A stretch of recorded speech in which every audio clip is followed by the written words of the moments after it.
Bien llegados a su programa podcast Sin Fronteras, espacio de diálogo y reflexión, donde las personas privadas de la libertad nos cuentan sus historias con el propósito de informar y prevenir a quienes nos escuchan para la no repetición de sus experiencias.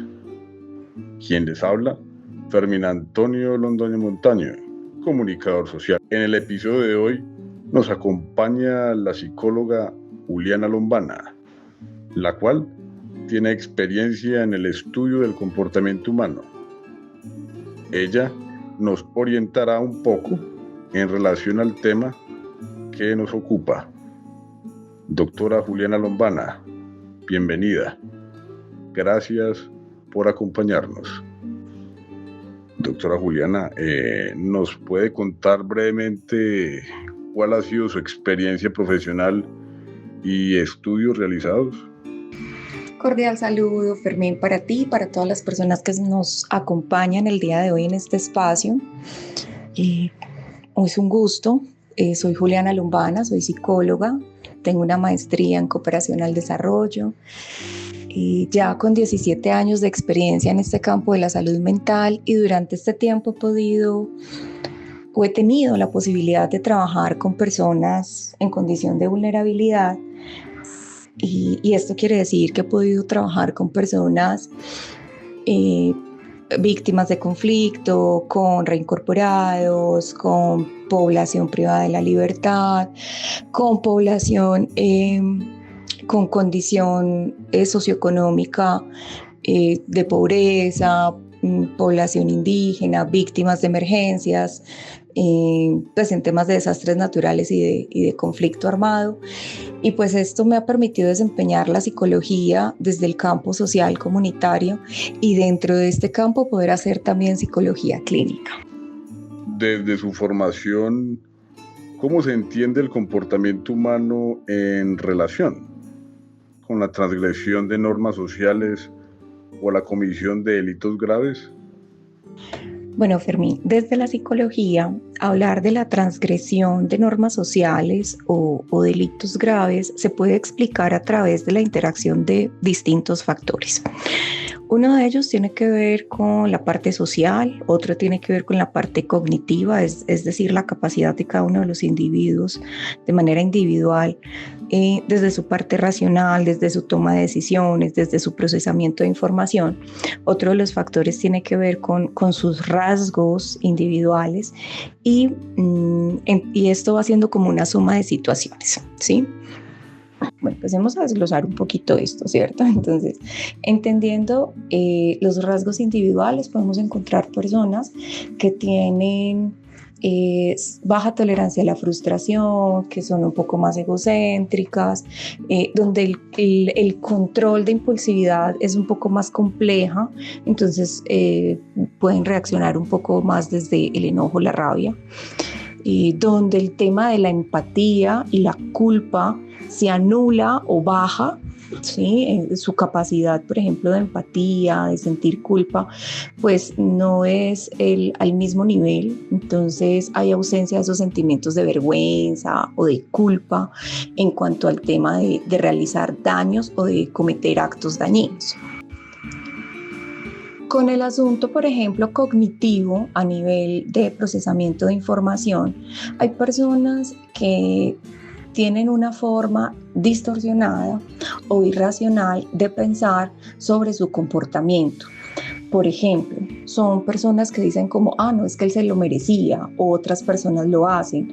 Entonces eso hace que su raciocinio no esté adherido al tema de la norma, sino que se enfoca más desde como la justificación.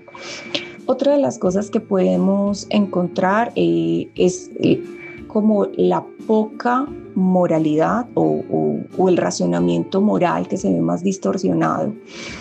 Entonces, en donde el tema del castigo se pierde, ¿sí? O sea, por ejemplo, presenciaron situaciones de violencia en su infancia y vieron que eso no tenía ninguna consecuencia o ningún castigo. Entonces se termina naturalizando el tema de la violencia, el tema de la agresión, o por el contrario, tienen una recompensa.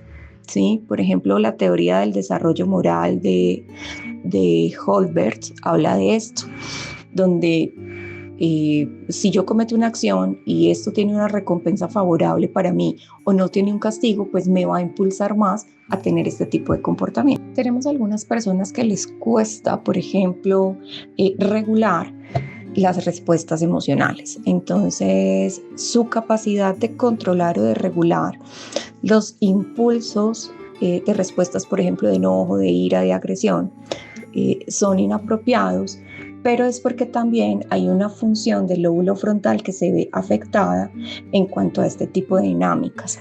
También tenemos personas, por ejemplo, que pueden sufrir de trastornos mentales.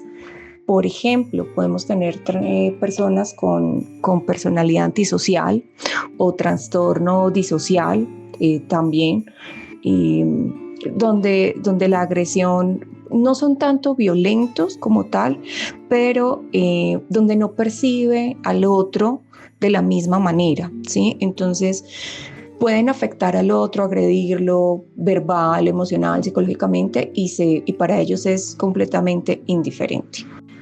En cuanto a los temas psicosociales, el tema de no tener, por ejemplo, una red de apoyo familiar, social, de escuela, de comunidad, pues también ayuda a incentivar este tipo de comportamientos.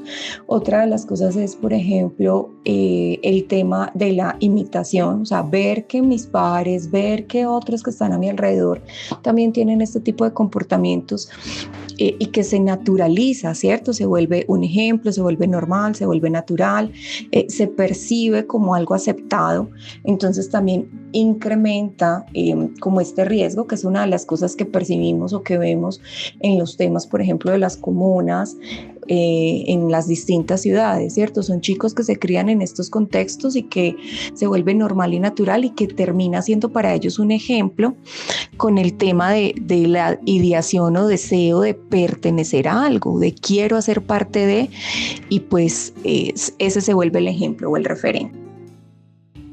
Para resumir esta pregunta, Fermín, podemos hablar de que la transgresión a delitos graves lo podemos entender desde una suma de situaciones que es importante tener en cuenta y revisar, porque todo depende mucho de cada quien, del caso de cada quien, de la dinámica de cada quien, la presión social, el tema de pobreza, las vulnerabilidades pues nos van a incrementar estos riesgos.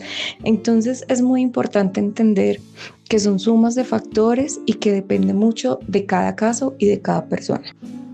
Muchas veces se habla del delincuente, sin entender el ser humano detrás. Quisiera que habláramos un poco sobre esto. Claro que sí, Fermín. Mira, hablamos de delincuente, pensándolo, pues en mi caso, pensándolo más como una etiqueta de tipo social también, ¿cierto?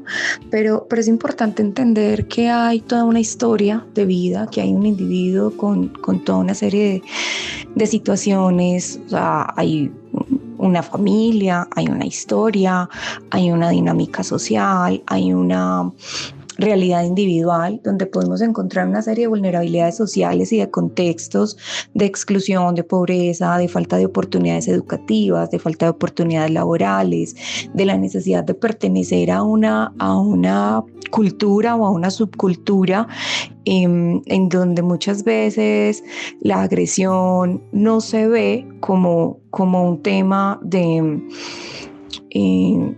mal visto, por decirlo de esta manera, donde hay una serie también de dinámicas propias de la persona, donde si viene de una familia donde otras personas de su dinámica, de su grupo familiar, también han tenido o se han visto involucrados en situaciones de delitos, pues se vuelve parte como de la naturalización de la dinámica familiar, donde muchas veces, si en mi casa el tema de ver que papá agrede a mamá o donde estamos alrededor de un conflicto genera heridas, genera molestias, entonces a veces se desarrollan deseos de venganza o lo voy a hacer porque me voy a desquitar de... Entonces hay una serie de historias detrás de estas dinámicas, historias que todos tenemos, porque todos tenemos historias donde hemos tenido dolores, donde hemos tenido heridas,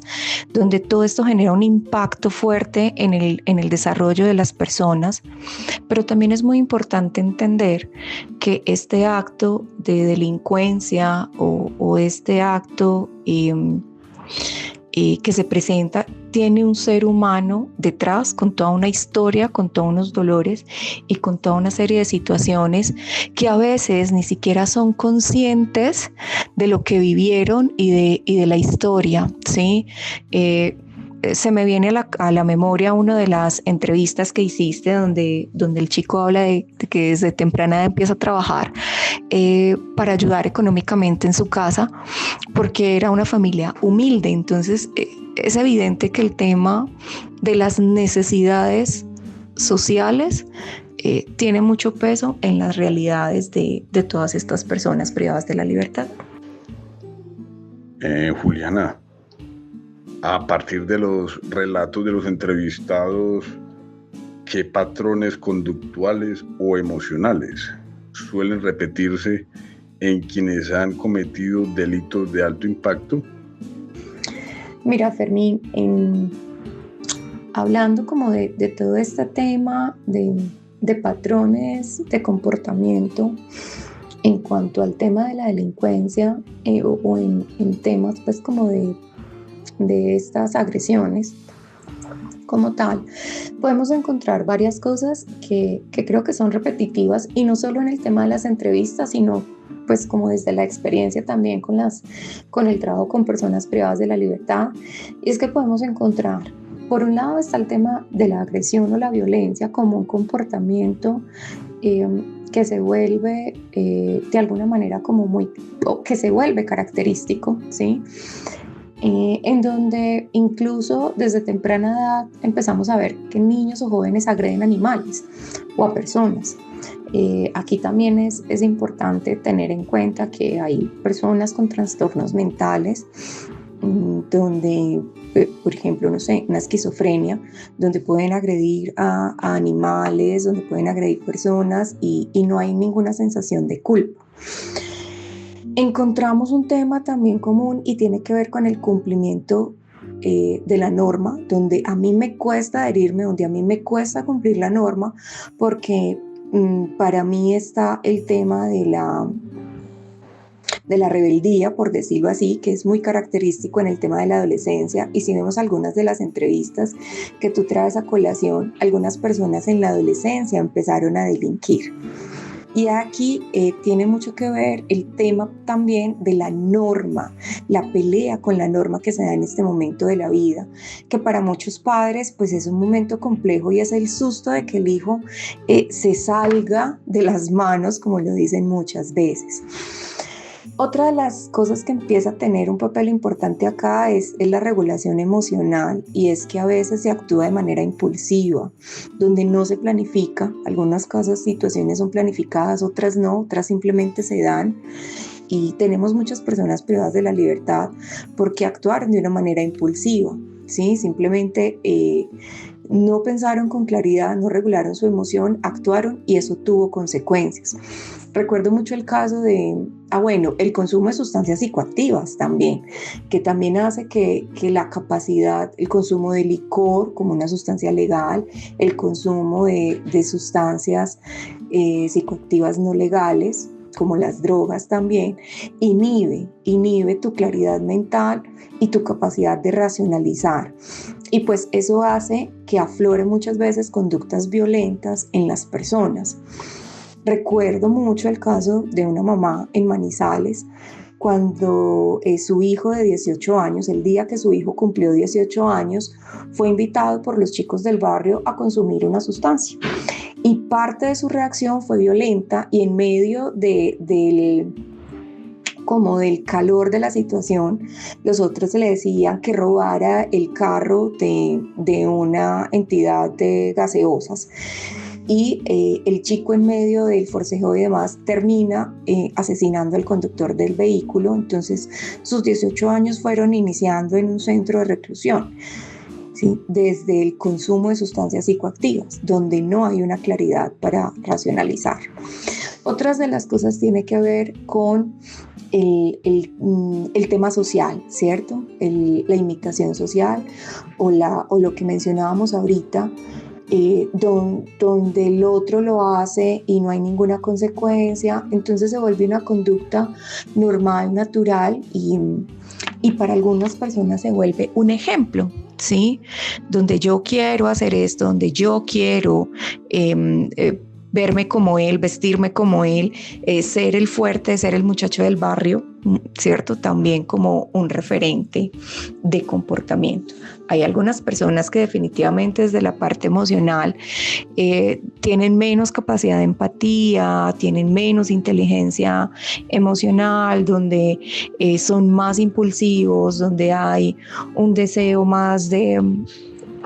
hablando de egocentrismo, ¿cierto? Como de figurar, de ser el fuerte, de ser la persona que tiene el poder. Otras personas no tienen capacidad de responsabilidad, entonces pues si lo hago bien y si no también y optamos también como por tener una vida más fácil. Para otros el tema de la conexión con el miedo, la ansiedad pues es poca porque hay un tema emocional frío, ¿sí? Por decirlo así, son más fríos a nivel emocional. Entonces podemos hablar en cuanto a temas de patrones de conductas y temas emocionales, que hay una serie de dinámicas en las personas y no tiene que ser que cumpla con todas, no. Puede que es que simplemente quiera ser un muchacho del barrio, puede que lo haya visto como ejemplo, puede que su capacidad de impulsividad sea mucho mayor y no sea más racional. Entonces, sí es muy importante entender que todos estos patrones tienen mucho que ver con el tema también del medio en el que se educan, se crían y en el que habitan. Doctora, ¿qué papel juegan emociones como la culpa, el miedo o la ira en el comportamiento de estas personas? Mira, Fermín, las emociones tienen una función fisiológica. Hay unas emociones que son básicas, por ejemplo, la alegría, la tristeza, el miedo, la rabia, la sorpresa, el asco, son emociones básicas. Y en este caso hablaremos de la ira, ¿sí? La ira o el enojo es una respuesta a un momento en el que te sientes frustrado o atacado. ¿Sí? Entonces en ese momento cuando te sientes atacado tu cuerpo reacciona y por eso sientes calor, fuerza, tu corazón se acelera, hay una cantidad de reacciones fisiológicas. La ira es una emoción que fisiológicamente está diseñada para destruir o que invita a destruir y es aquí donde la inteligencia emocional, que prefiero más también nombrarla como regulación emocional, ¿cierto? Tiene muchísimo sentido. ¿Por qué? Porque las emociones, si bien tienen una función, no podemos actuar de manera desbordada porque pueden generar otro tipo de efectos.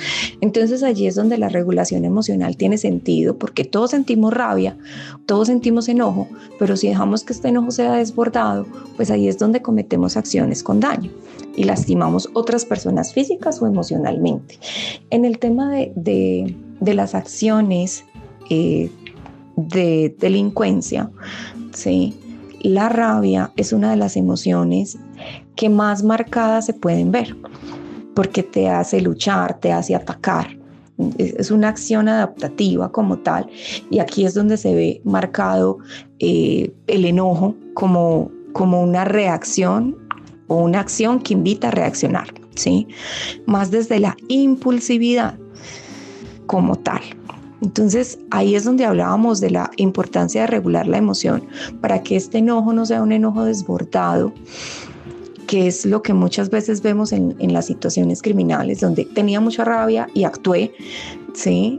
Ahí es donde hablamos también de delitos de ira e intenso dolor, donde la persona actúa desde la emoción desbordada. ¿Qué pasa con el miedo? El miedo es una respuesta a una situación en la que yo me siento amenazado o en peligro y me preparo para reaccionar ante la situación que ocurre. El miedo, por ejemplo, muchas veces viene acompañado de una respuesta de ansiedad, donde mi cuerpo está ansioso, donde no entiendo con claridad muchas veces qué pasa, donde mis reacciones son ambivalentes, por ejemplo, me muevo entre una y otra, y donde el tema de la respuesta fisiológica, por ejemplo, de ansiedad, pues también inhibe que pueda pensar con claridad. Entonces, si bien las emociones tienen una función, ¿sí? Me da miedo, por ejemplo, que me pillen en lo que estoy haciendo o que me atrapen. Entonces aparece la ansiedad como una respuesta fisiológica en medio de la situación. Pero allí el miedo tiene mucho que ver con las creencias, el castigo, la culpa, el tema también como de la norma. ¿Qué pasa con la culpa? Tú preguntabas por la culpa. La culpa es una emoción que no está dentro de estas emociones básicas, ¿cierto? Es una emoción secundaria, donde la culpa la siente la persona, ¿sí? Como tal. Es un mecanismo muy desde la responsabilidad moral, lo que yo siento frente a la situación, donde si yo me arrepiento o no de lo que pasa, mientras que la vergüenza es una emoción más de tipo social, donde el otro me señala, donde el otro me juzga, donde el otro me critica. Entonces acá, cuando la persona siente culpa de una manera honesta, real, frente a la situación, frente al acto delictivo que cometió, la culpa puede generar procesos de transformación hacia el perdón también y hacia el cambio de vida a partir de la acción que se realiza. Es decir, si yo siento culpa por haber asesinado, por haber robado, por haber agredido, y si mi culpa es real y honesta, desde ahí yo puedo también marcar un tema hacia la transformación y el cambio de vida de estas personas. Por eso es que hablamos de que la culpa es fundamental en los procesos de responsabilidad moral. ¿Sí? Porque si ves, la culpa y la vergüenza tienen mucho que ver con el tema de lo moral, lo que está correcto, lo que no es correcto socialmente para poder ser. Nosotros somos seres biopsicosociales, o sea, biocuerpo, psicomente y social entorno, donde necesitamos ser aprobados, donde necesitamos un respaldo social. Y en los procesos de adaptación, tienen mucho que ver con esto, del poder salir luego de un centro penitenciario y poder retomar una dinámica social adecuada y sana, y donde el sentirme libre de culpa también me va a ayudar a ese proceso de resocialización. Doctora Lombana, ¿qué papel cumple el perdón y la aceptación personal en ese proceso de cambio psicológico? Fermín, yo creo que esta pregunta va como muy enganchada también con la pregunta anterior. ¿Qué es lo que pasa? El tema de aceptación, empezamos como por entender el perdón, ¿sí?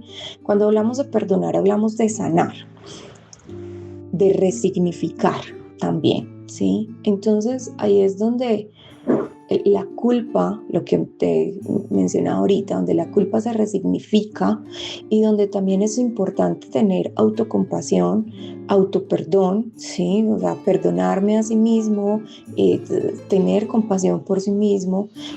Y no vernos solo como la etiqueta del delincuente o la persona que socialmente no hizo las cosas bien o que falló, sino entendernos también desde una mirada diferente, desde qué aprendizajes me quedan, qué cosas quiero hacer diferente, y empezar por perdonarse a sí mismo, por perdonar su historia y resignificar su historia. ¿Y qué voy a hacer de ahora en adelante diferente? Sí, ahí hablamos de nuevo como del proceso de resocialización, de estos cambios de personalidad, lo que realmente implica para mí cambiar. Pero también es un proceso donde es importante aceptar que tenemos una historia, que tenemos una responsabilidad, reconocer la realidad, reconocer esa responsabilidad de las acciones, de las consecuencias, sin minimizar, sin generar excusas, ¿sí? Es un primer paso fundamental para generar procesos de cambio real, ¿sí? No basados desde los supuestos o desde los pretextos, sino un proceso de cambio real y honesto, y aceptar cuáles son mis debilidades, cuáles son mis errores, aceptar cuáles son esos riesgos personales que tengo a la hora de salir de nuevo, de volver a una dinámica social en la que estuve en algún momento, hablando de familia, entorno comunitario, identificar allí qué me afectó para poder generar estrategias y afrontar esas situaciones de una manera efectivas, ¿sí? Y no de la misma manera como lo hice antes, porque entonces no voy a poder generar cambios, ¿sí?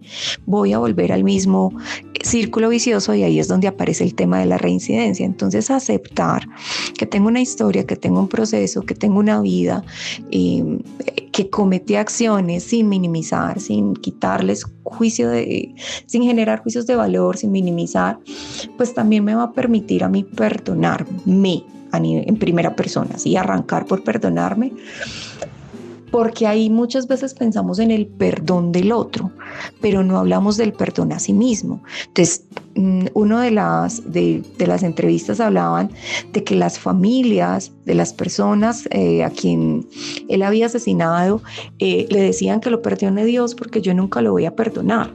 Pero tenemos que empezar por perdonarnos a nosotros mismos nuestras acciones para poder generar cambios reales.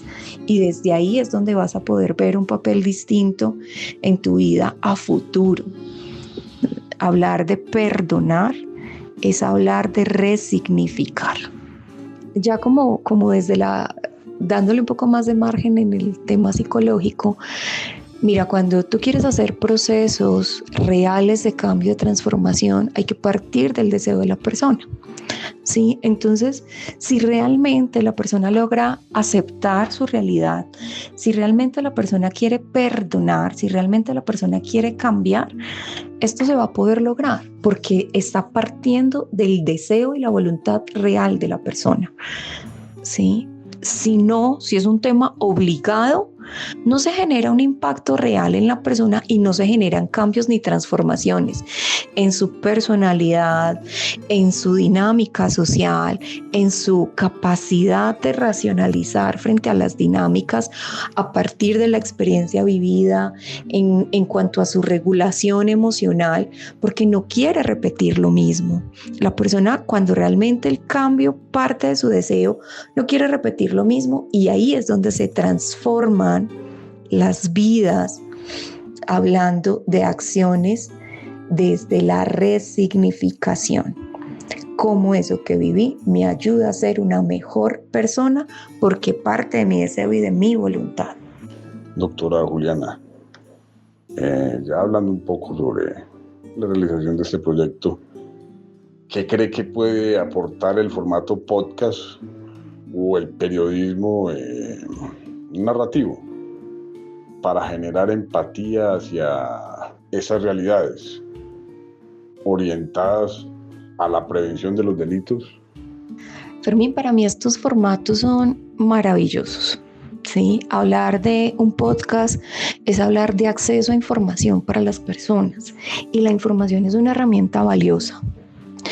Y el poder llevar este tipo de historias a las distintas comunidades, a las distintas poblaciones, genera un impacto positivo, porque muchas veces el no conocer, el no tener información, pues también genera riesgos, ¿sí? Entonces, yo siento que este tema del periodismo juega un rol vital en la salud pública y social, porque actúa como un puente de información y de conciencia ciudadana, donde nos invita también como, bueno, por un lado, conozcamos qué es lo que está pasando para hacer acciones que mitiguen o reduzcan el riesgo a que esto siga pasando con nuestros jóvenes y con nuestras comunidades, y por otro, a generar sensibilización a la población sobre las realidades de las personas privadas de la libertad, porque todos tenemos historias, ¿sí? Y esto va a permitir que estos procesos de resocialización también se hagan de una manera más amigable para quienes están privados de la libertad y luego tienen que salir de nuevo a afrontar una realidad social completamente distinta, completamente diferente a la que estaba acostumbrado. Porque retomando lo que hablamos en la pregunta anterior, cuando son cambios reales, pues el deseo es realmente quiero salir de esto. Entonces pienso que estos formatos realmente son supremamente valiosos porque permiten educar y permiten llegar a muchísimas poblaciones y a muchísimas personas, generando, de nuevo reitero, un impacto en la salud pública y social. Doctora Juliana Lombana, ya para cerrar este episodio, después de escuchar estas historias de vida, ¿qué le ha dejado a usted esta experiencia como profesional y como ser humano? Mira, Fermín, a modo personal, hablar de personas privadas de la libertad es hablar de un sinfín de situaciones y de necesidades a nivel social, a nivel económico, a nivel laboral, a nivel educativo, a nivel de salud, un sinfín de barreras que incrementan los riesgos y vulnerabilidades. Y esto cada vez como que me pone los pies más en la tierra de las realidades de contexto que tenemos en nuestro territorio.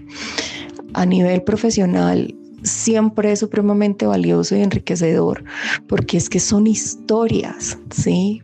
Que son realidades que no podemos dejar pasar por alto para poder generar acciones frente a la no repetición de estas acciones, ¿sí? Entonces es súper importante para mí, como ser humano, como profesional, seguir cada vez fortaleciendo más el tema de la empatía, el tema de la resiliencia, el tema de la educación en salud mental, el tema de facilitar accesos para poder de alguna manera generar acciones desde mi profesión que ayudan a reducir o a mitigar los riesgos en cuanto a temas de delincuencia.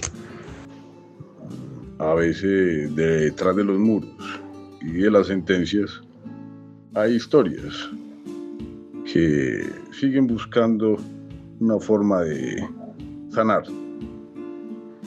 Gracias, doctora Juliana Lombana, por ayudarnos a mirar más allá del delito y entender un poco mejor la mente y el alma humana.